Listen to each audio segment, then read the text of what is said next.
Hi, this is your special education virtual content specialist for grades 6 through 8 social studies.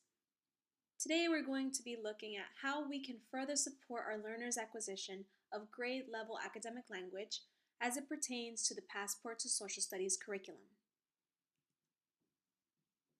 In this tutorial, we will be using specially designed instructional supports, and your objective as the instructor providing these supports will be to engage and provide access to all learners, uphold student IEP goals, and support the acquisition of grade-level academic language by guiding students to determine the meaning of phrases as they are used in a text with a focus on vocabulary specific to domains related to history and/or social studies.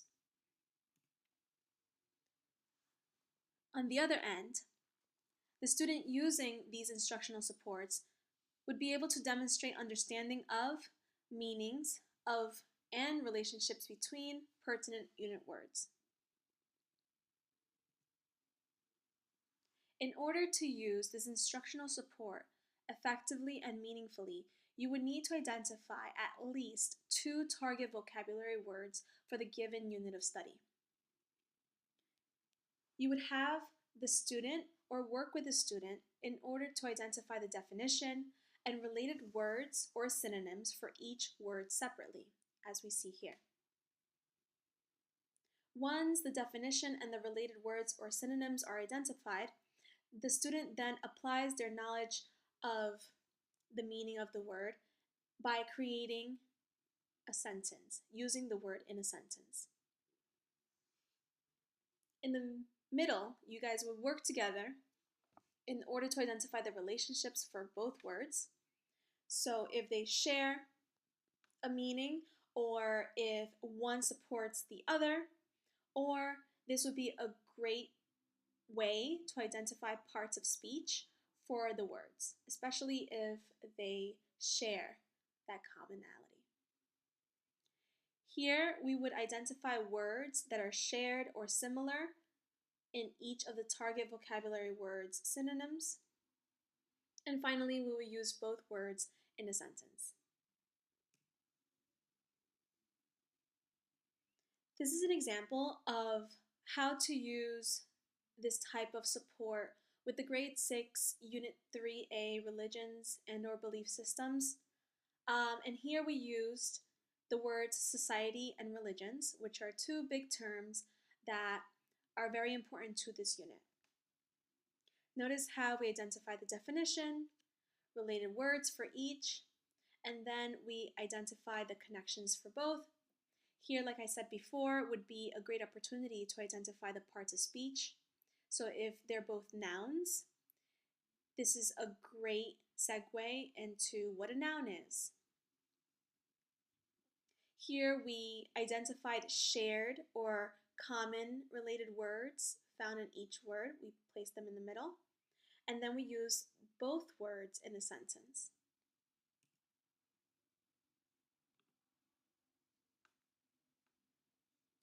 Here is an example of how to use this kind of organizer virtually in order to engage your students visually and to have them interact with the organizer. So it is highly recommended that you use PEAR Deck in order to interact with this kind of organizer. Adding a drawing template to this kind of slide would be a very beneficial modification for the student and for yourself as well, because it also allows you to assess the student real time. So for example, on their end, what they would see is a screen such as this, and they would be able to type in their responses here. So both words are nouns. And you would be able to see the work that the student is doing in the teacher projector, which is the other part of PEAR Deck.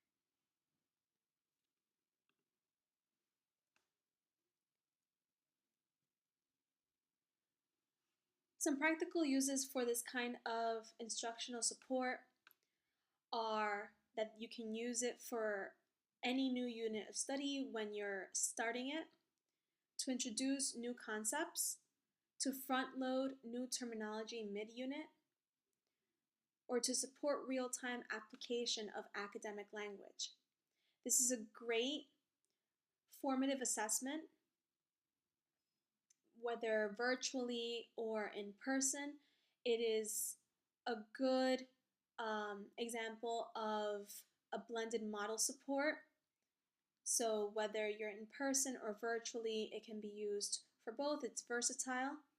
And this document can be further adapted to reflect the needs of the students within the context of your diverse classroom. And some additional specially designed instruction idea for this type of organizer would be to add a section for an image, that the student can draw an image that symbolizes the word. This would incorporate and support visual learning. You can also choose to add a section for students to include non-examples of a word. This would support global comprehension on a given word. You can choose to pre-fill boxes in order to scaffold even further. This can be used and is great with partnered work. So working collaboratively with an organizer like this would flow very fluidly. You can use this in small groups. You can also use this as an I do, we do, you do kind of task, where you model the use of this organizer and model the task by completing the first word, finding the definition, related words, use in a sentence, modeling the thinking that goes into this process, and then leaving word 2 empty in anticipation for independent practice. Then you guys can go back together as a group and find the connections, or vice versa. It is highly recommended to use the drawing template with this kind of organizer because it does encourage virtual engagement, and it also encourages visual learners to participate as well.